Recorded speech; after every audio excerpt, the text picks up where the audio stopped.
Specifically to your industry, I know the joint employer vote was very important to you. And I think when I think about that vote, I remember the day we took the vote because I was only one of 8 House Democrats to vote for the Save Local Business Act in November. And I didn't do it lightly. It wasn't an easy vote. In fact, it was a very hard vote because many folks whose views I value and respect were on the other side of this issue.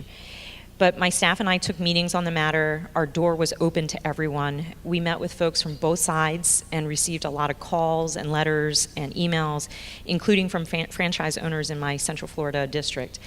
And as I mentioned to you, within our investment portfolio, when I was prior to coming to Congress, we had a real estate franchise. And so I understood the relationship that existed between the franchisor and the franchisee. With that and all of this extensive due diligence, I voted for the bill. And I did so for 2 reasons. First, I think it's important to codify a definition of joint employers so that the definition doesn't change from one administration to the next, depending on the makeup of the National Labor Relations Board.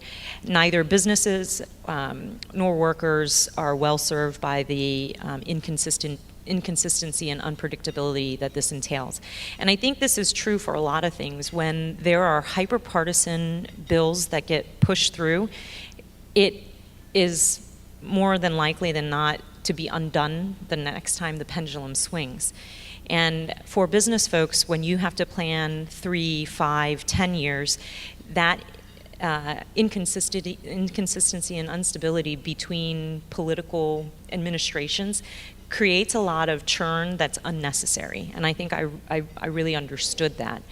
And then second, I believe that the definition of joint employer provided in H.R. 3441 wasn't unreasonable. It was the standard in place between 1984 and 2015 and is the standard that the NLRB readopted in a recent decision that it later vacated, which just underscores why we need to get this into law to create that stability and predictability. But I'll keep pushing for the passage of this legislation, which is now pending in the Senate.